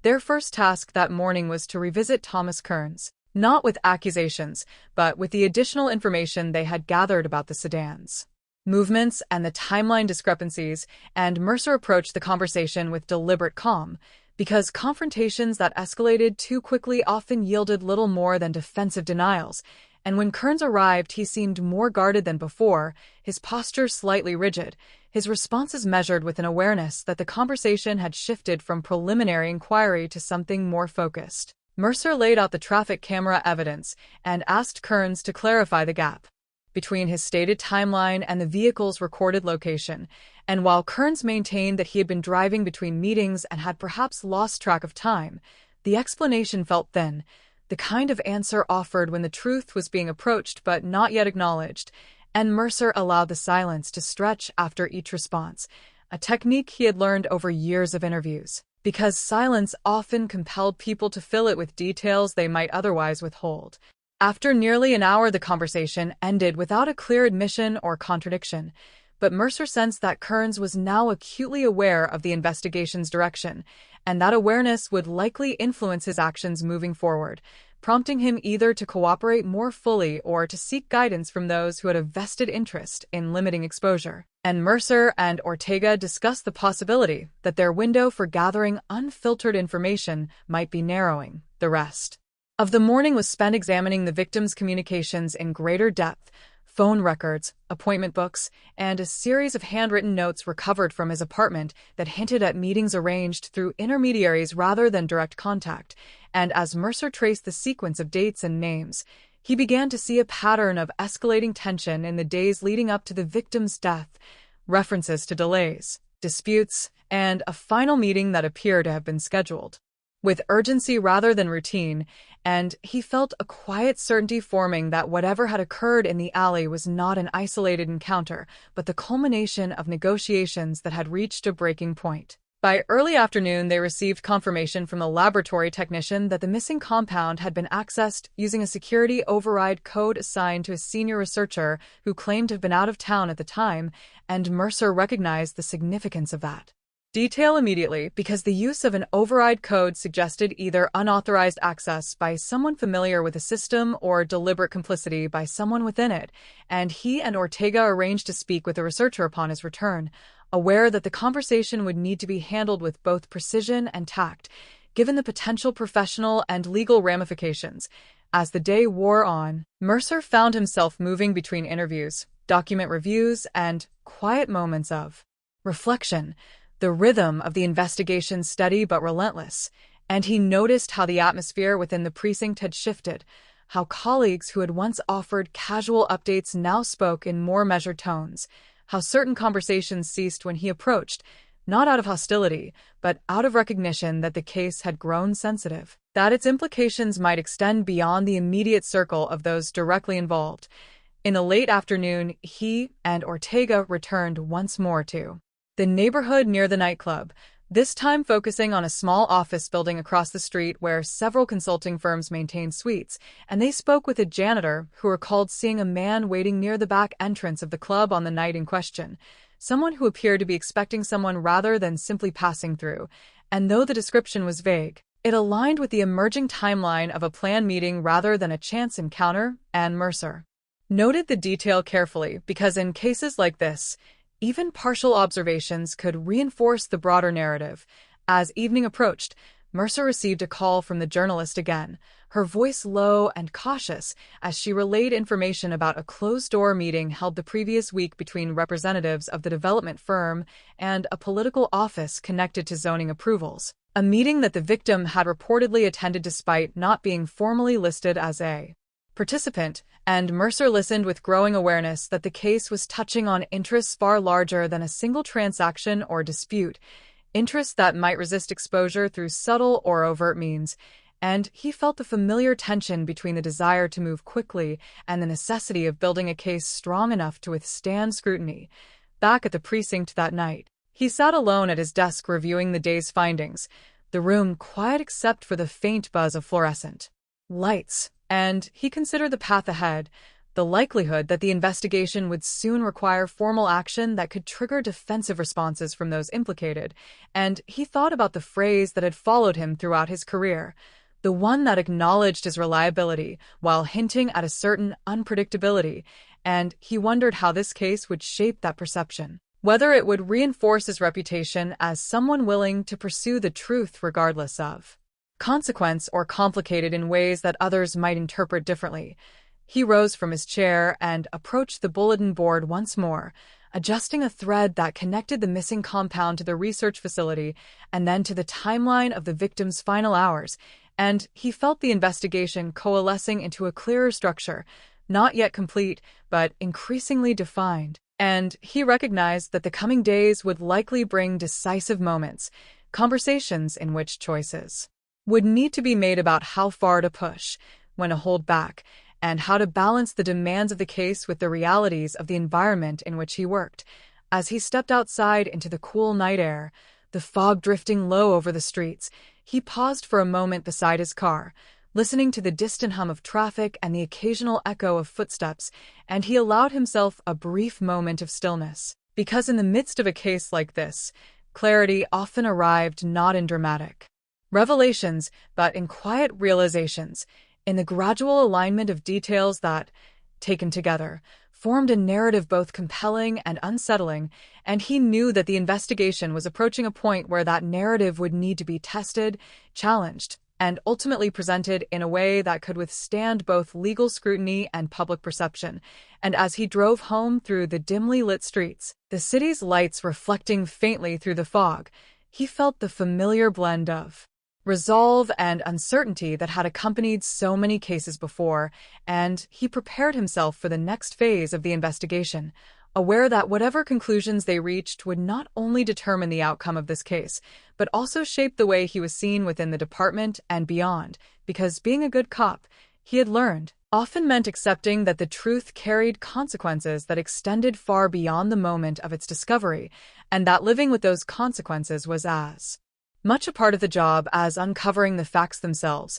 And as he pulled into his driveway and turned off the engine, the silence settling around him, he considered the path that lay ahead, the decisions that would soon demand his attention, and the possibility that this case, more than any in recent memory, would test the boundaries of what he was willing to do in pursuit of justice, in pursuit of clarity, in pursuit of the role he had carried for so long, the role defined by that familiar, complicated phrase, a good cop, but. Part 11 unfolded under a sky the color of brushed steel, a thin winter light spreading over San Francisco as if the city were holding its breath in anticipation of whatever truths would surface next, and John Morgan arrived at the station earlier than usual, not out of habit, but because sleep had become a shallow, unreliable visitor in recent nights, replaced by the steady hum of thoughts that refused to settle. And as he stepped inside, he felt that familiar mixture of purpose and unease. The understanding that the investigation he and Mike Stone had carried forward with such care was approaching a decisive moment, one that would test not only the evidence they had gathered, but the resilience of the people involved and the institution they served. The bullpen carried a subdued energy that morning, conversations quieter, movements more deliberate. And Morgan sensed that word of their preliminary report had begun to circulate, not in the form of accusations, but in the subtle shift of glances and tones that signaled awareness without confrontation, and he realized that in a department built on shared trust, even the suggestion of internal scrutiny could ripple outward in ways that were difficult to predict. Stone joined him with a stack of updated files and a calm expression that seemed almost deliberate in its steadiness, and together they moved into a conference room to review the next steps, their partnership operating with the quiet efficiency that had grown between them over years of working side by side, and Morgan found comfort in that familiarity, in the knowledge that whatever uncertainties lay ahead, he would not face them alone. The morning was spent preparing for a series of formal interviews requested by the captain, conversations that would require both precision and restraint. And Morgan approached them with the careful mindset of someone who understood that the goal was not to assign blame prematurely, but to clarify facts, to ensure that every piece of information was considered in context rather than in isolation. And as he reviewed his notes, he reflected on the journey that had brought them to this point, on the small clues and observations that had gradually formed a coherent narrative, and on the realization that truth often emerged not in dramatic revelations, but in the accumulation of details that could no longer be ignored. The first interview took place in a room with neutral walls and a single window overlooking the street, and as the officer they had requested entered, Morgan felt the weight of personal history pressed gently against the professional focus he needed to maintain, because this was someone he had known for years, someone whose dedication had once been unquestioned, and he understood that the conversation would require a careful balance of empathy and objectivity, a willingness to listen without allowing familiarity to cloud judgment. Stone led the discussion with his characteristic calm, asking clear, direct questions that invited explanation rather than defensiveness, and Morgan observed the subtle shifts in posture and tone that accompanied each response, noting where certainty gave way to hesitation, where confidence softened into reflection, and as the interview progressed, he felt a growing clarity about the nature of the pattern they had uncovered, not as a deliberate conspiracy, but as a series of decisions influenced by pressure, by the desire to achieve results quickly, by the belief that certain shortcuts could be justified in the name of efficiency, and he realized that the line between intention and impact was often more complex than it appeared on the surface. When the interview concluded, they stepped into the hallway and exchanged a quiet look of mutual understanding, aware that the process they had begun would take time to unfold fully, and that each conversation would add another layer to the broader picture. And Morgan felt a mixture of relief and apprehension, because while the truth they were uncovering was necessary, it also carried the potential to reshape relationships and perceptions within the department. They continued with additional interviews throughout the day, each one approached with the same careful professionalism, and Morgan found himself reflecting on the nature of accountability, on how it required not only courage but patience, a willingness to allow the process to move at its own pace rather than rushing toward conclusions. And as the hours passed, he felt a steady sense of purpose anchoring him, a reminder that the work they were doing, however challenging, was essential to maintaining the integrity of the institution they served. In the late afternoon, they took a brief walk outside, moving along a street lined with trees whose branches swayed gently in the breeze, and Morgan noticed the ordinary rhythms of the city continuing around them, people heading home from work, buses stopping and starting, the distant sound of laughter from a cafe, and he felt a renewed awareness of why their work mattered, because the stability and trust that allowed these moments to exist depended on the quiet, consistent efforts of those willing to confront difficult truths. Stone spoke about the importance of perspective, about how cases like this were not solely about identifying mistakes, but about learning from them, about ensuring that systems evolved rather than stagnated, and Morgan found himself agreeing, recognizing that the investigation was as much about growth as it was about resolution, about reinforcing the values that defined them as officers and as individuals. As evening approached, they returned to the station to compile updates for the captain, and Morgan spent time organizing his notes into a clear, concise summary that emphasized facts over interpretations, aware that the next phase of the process would involve decisions beyond their direct control. And as he worked, he felt a quiet sense of completion settling in, not because the case was finished, but because they had reached a point where their role as investigators was giving way to the broader mechanisms of accountability and review.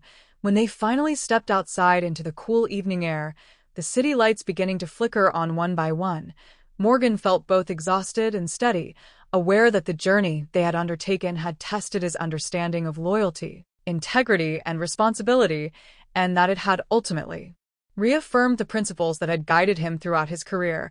And as he stood beside Stone looking out over the familiar streets, he realized that being a good cop was not about avoiding complexity, but about navigating it with honesty and care, about recognizing that every decision carried weight and that the true measure of their work lay in the trust they helped sustain. They walked toward the car in comfortable silence, the sounds of the city surrounding them like a steady heartbeat. And Morgan allowed himself a moment of reflection, considering how the investigation had changed him, how it had deepened his understanding of the profession and of himself, and he felt a quiet gratitude for the partnership that had carried them through the process, for the shared commitment to doing what was right even when it was difficult. And as they drove through the city once more, the skyline illuminated against the darkening sky, he felt a sense of calm determination guiding him forward, because he knew that while the case was nearing its conclusion, its impact would continue to shape his perspective and his actions in the days to come. When they arrived back at the station to finalize their updates, Morgan took a steady breath and stepped inside, ready to complete the work that remained, aware that the next day would bring decisions and developments that would mark the final phase of the investigation. And as he settled at his desk, the soft glow of a desk lamp illuminating the reports before him, he felt a renewed sense of clarity about his role and his responsibilities, understanding that integrity was not a destination but a practice, something reaffirmed through each action and each choice.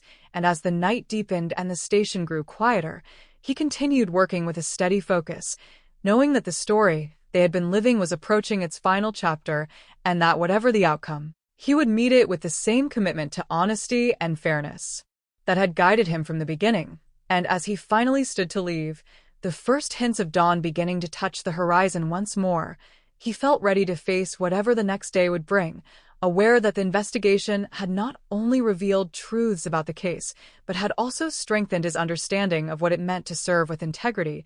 And as he stepped into the cool morning air, the city beginning to stir again, he felt a quiet confidence settle into place, a recognition that the path ahead, though uncertain, would be navigated with the same steady resolve that had carried him through every challenge so far. And with that understanding anchoring him, he prepared for the final phase of the story, ready to see it through to its conclusion with honesty, resilience, and the enduring belief that the work of a good cop, though often complicated, was always worth the effort. Part 12 began with a clarity that felt almost unfamiliar, as though the city itself had decided to step back and allow the truth to stand in full view without the usual layers of fog and distraction. And John Morgan arrived at the station just after dawn with a steady calm he had not felt in weeks, the kind that comes not from certainty, but from acceptance. Because he understood that whatever conclusions the investigation reached, he and Mike Stone had followed the path of evidence with honesty. And that in itself mattered more than the comfort of familiar alliances.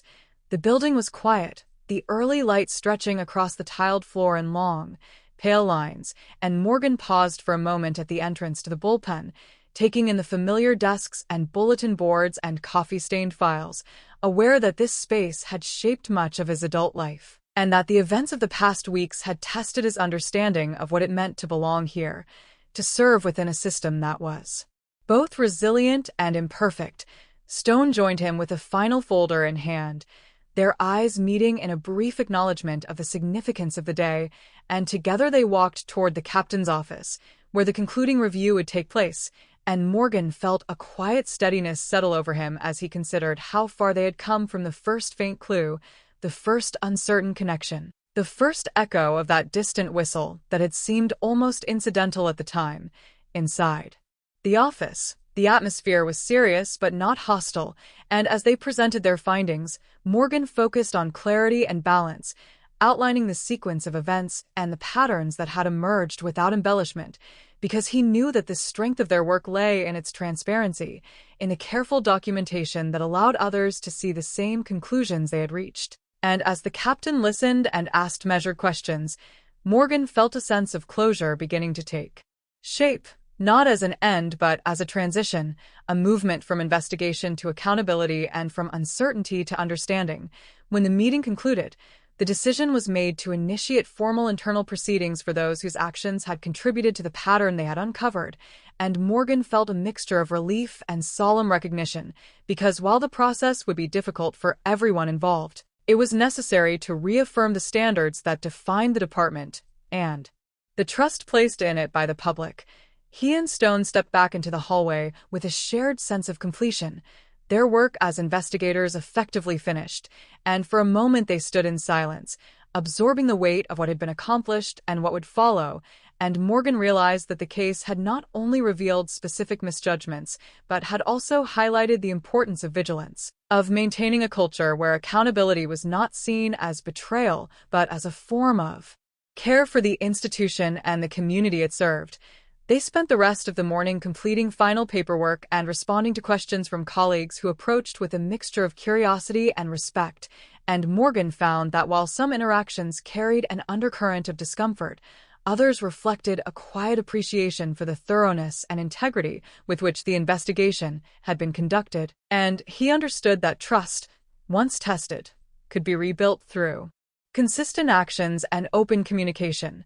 By midday, the tension that had lingered in the station for weeks began to ease, replaced by a cautious sense of forward movement, and Morgan stepped outside for a walk, the sunlight warm on his face, as he moved along streets that felt both familiar and newly significant. Because he saw them now not just as a backdrop for his work, but as a living community whose well-being depended on the quiet decisions made within the walls of the station behind him. Stone joined him near the waterfront, and together they watched the bay stretch out under a bright sky, the surface of the water shifting with the breeze, and Morgan spoke about the lessons of the case, about how it had challenged his assumptions and deepened his understanding of integrity, and Stone listened with the calm attentiveness that had guided them through every stage of the investigation, reminding him that growth often came from moments of discomfort, from the willingness to face complexity rather than avoid it. They returned to the station in the afternoon to finalize their reports, and as Morgan typed the last lines, he felt a quiet sense of completion settle into place, because the story they had been living for weeks had reached its natural conclusion, not with dramatic confrontation, but with a measured acknowledgement of what had happened and what needed to change. And he realized that this was often how meaningful work ended, not with spectacle, but with clarity and resolve. When the final documents were submitted, he and Stone gathered their belongings and stepped outside once more, the late afternoon light casting long shadows across the pavement, and Morgan paused for a moment to look back at the building, aware that while the case was finished, its impact would continue to shape his approach to the job, reminding him that being a good cop was not a static identity, but a continuous effort, a series of choices made each day in service of fairness and accountability. They walked toward the car in companionable silence, the sounds of the city surrounding them like a steady rhythm, and Morgan felt a sense of gratitude for the partnership that had carried him through the investigation, for the shared commitment to doing what was right even when it was difficult. And as they drove through the streets of San Francisco one more time, the skyline glowing in the warm light of evening, he allowed himself a moment of reflection, considering how the case had reinforced his belief that integrity was not about perfection but about perseverance, about the willingness to confront uncomfortable truths and to learn from them.